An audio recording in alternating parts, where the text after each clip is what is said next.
Hi friends, welcome to Study More.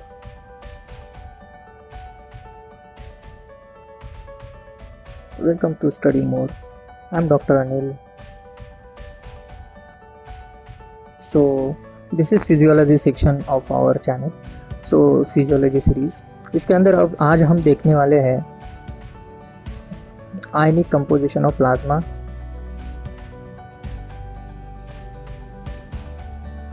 composition of plasma and interstitial fluid. Interstitial fluid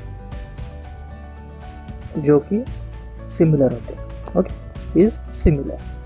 सो इसके बारे में आज हम देखेंगे. So let's start then without wasting time. अगर आपने सब्सक्राइब नहीं किया होगा तो सब्सक्राइब कर लीजिएगा. अगर आप नए हो तो और कर रखा है तो धन्यवाद. सो लेट्स देखो, प्लाज्मा क्या होता है ये तो हमने देख लिया लास्ट टाइम, राइट? प्लाज्मा भी देख लिया है. और उसके बाद interstitial fluid. Suppose this is your blood vessel, okay, red से निकालो. Suppose this is blood vessel, okay. So इसके अंदर क्या घूमेगा? इसके अंदर ये ऐसे आरबीसीज रहते हैं डिस्क से. उसके बाद जो बाकी जो बचता है वो सारा क्या होता है? प्लाज्मा. ओके गाइस, सो बाकी जो सारा बचेगा वो सारा क्या होगा? प्लाज्मा होगा. ओके, सो दिस इसका जो कंस्टिट्यूएंट्स है, अब ये सपोज लो ये एक सेल है. Just example, suppose this is cell, okay, this is cell. अब इसके बारे में अपने को नहीं देखना है.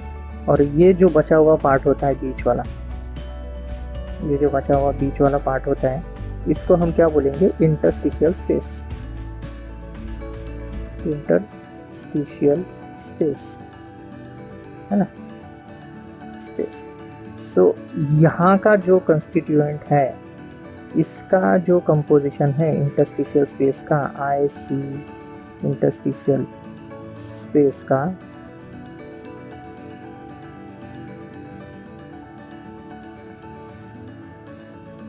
कैसे लिखो?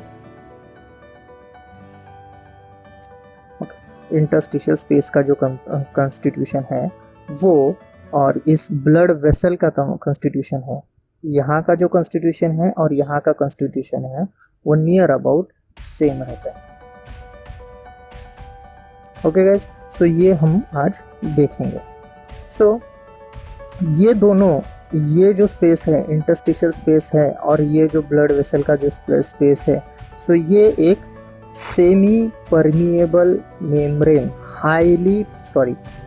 ये एक not semi permeable, highly permeable membrane से बना होता है. Highly permeable membrane which is capillary membrane, which is of, ये किसका मेम्ब्रेन है? कैपिलरी का. So the capillary membrane is what?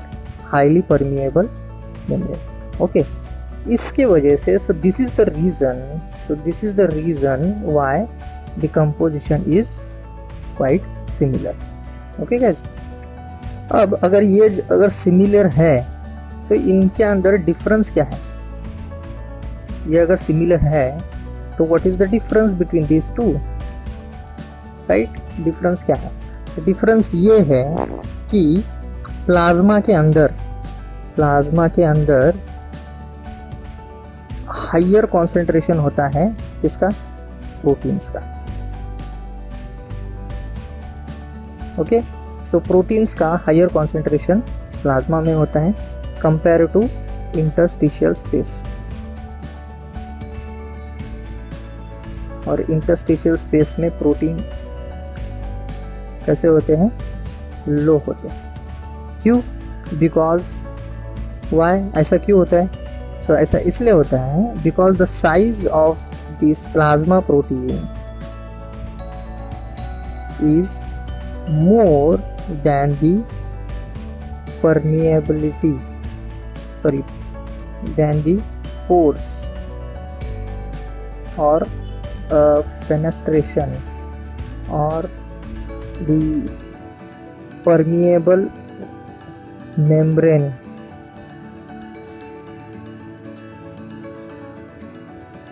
is less compared to this. Okay, so इसके वजह से क्या होता है, ये जो प्रोटीन है यहाँ से बाहर नहीं आ पाते. ओके गाइस, सो यहाँ तक आपको समझ में आया. ओके, सो अब हम इसको एक वर्ड में बताएंगे कि these two compartment, okay, these two compartment has one difference, that of protein. Okay, because this has capillary has low permeability to plasma protein, ऐसा कह सकते हैं हम लोग. ओके, अब याद हो गया, भूलोगे नहीं. और इसी के वजह से only a small amount of protein get leak, that to in some tissue.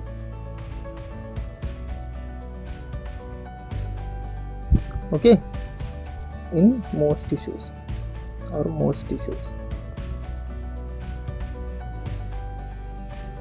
Guys, अब हम वहाँ मुड़ेंगे कि प्लाज्मा में कितना कैटायन होते हैं, कितने एनायन होते हैं, कितने इंटरस्टिशियल स्पेस में होते हैं, राइट. सो इसके लिए हमको एक इफेक्ट पढ़ना होगा, उसको बोलते हैं डैनन इफेक्ट.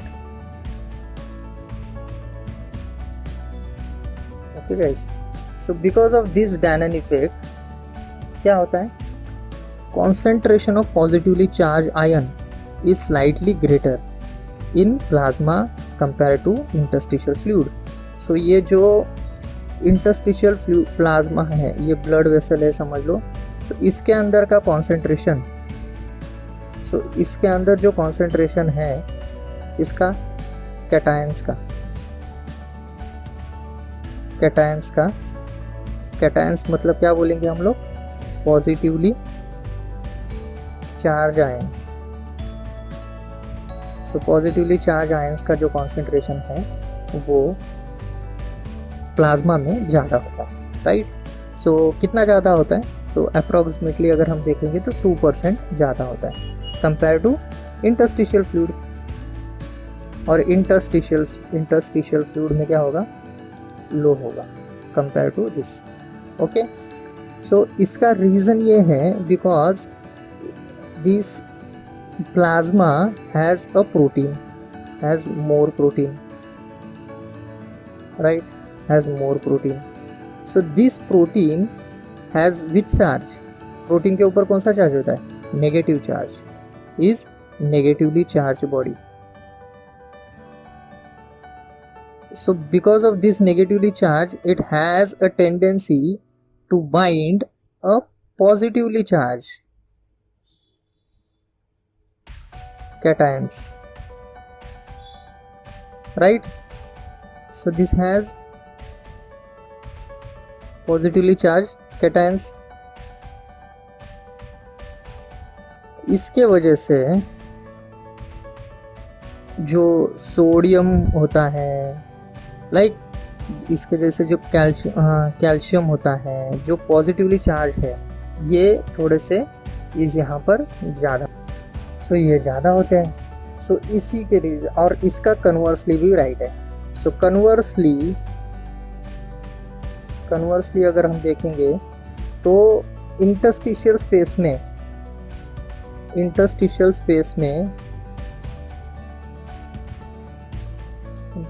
स्पेस के अंदर जो है वो negatively charge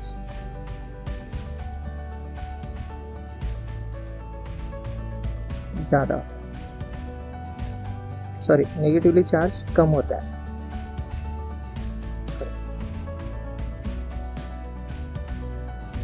so negatively charge is less compare to so इसी के वजह से यहाँ पर नेगेटिव आयंस लाइक एनायंस ज़्यादा होते हैं इंटरस्टिशियल स्पेस में। ओके गाइज, सो अब हम इसको सम अप करेंगे तो हम वेरी इंपॉर्टेंट जो आयंस हैं उसके बारे में देखेंगे बाय गाइटन के ये डायग्राम के थ्रू, राइट। सो गाइटन ने ये एक डायग्राम दिया, निकालता हूँ मैं। तो ये डायग्राम जो है ये दो पार्ट में मैंने डिवाइड किया, right, upper part lower part, ठीक है। सो ये अपर पार्ट का नाम हम लोग दे देंगे एक्स्ट्रा सेलुलर,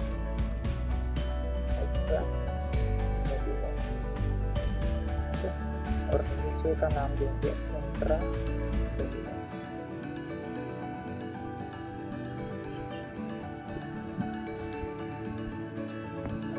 अब ये एक्स्ट्रा सेलुलर इंट्रा सेलुलर इसलिए देख रहे हैं बिकॉज हमने बोला ना कि concentration of ions in plasma और इंटरस्टिशियल स्पेस में सिमिलर है प्रैक्टिकल पर्पस के लिए, राइट।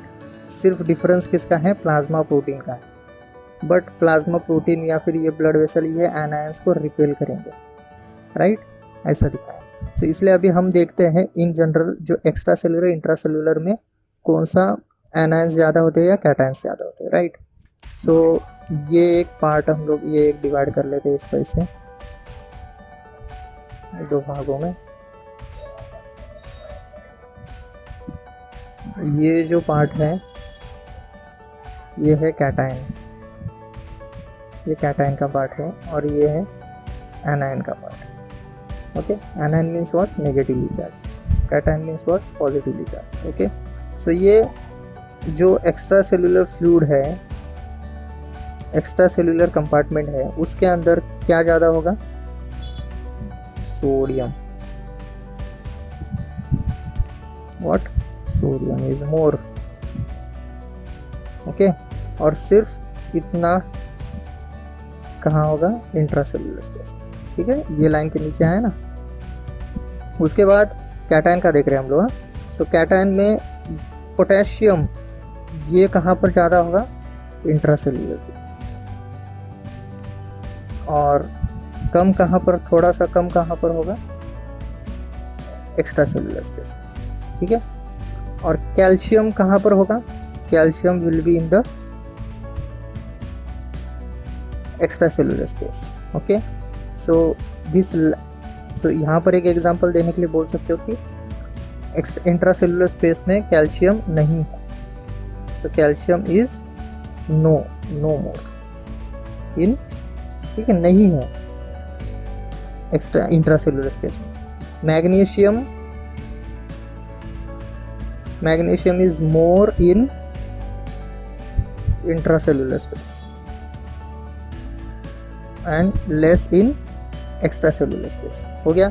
सो हमने किसका किसका देखा, ये है पोटेशियम का, ये मैग्नीशियम का, ये है कैल्शियम का, ठीक है। सो ये इम्पोर्टेंट जो है वो दिखाया मैंने, ये बताया। सो यहाँ पर लिख देता हूँ कौन सा होगा। सोडियम देखा, पोटेशियम देखा, कैल्शियम देखा और मैग्नीशियम देखा। सो ये इम्पोर्टेंट चीज़ ये चार है, ये चारों के चारों हमने एक्स्ट्रा सेलुलर इंट्रा सेलुलर का देखा। अब देखते हैं हम एनायंस का, मीन्स नेगेटिवली चार्ज का।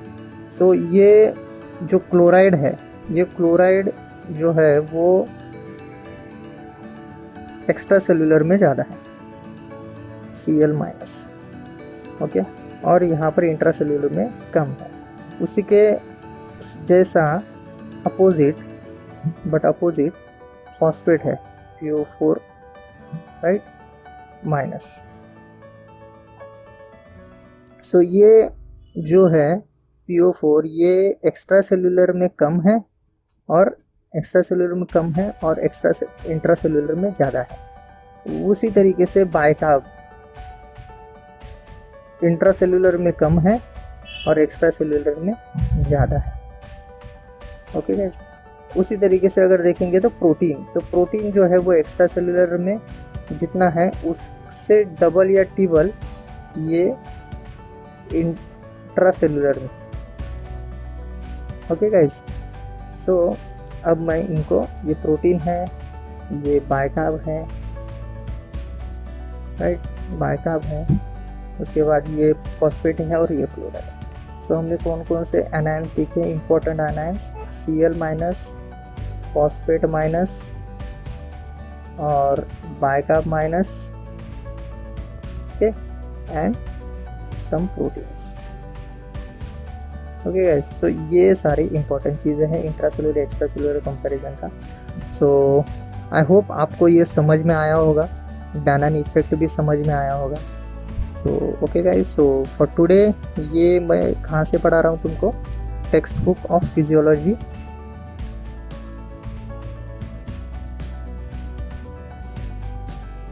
ऑथर कौन है इसका,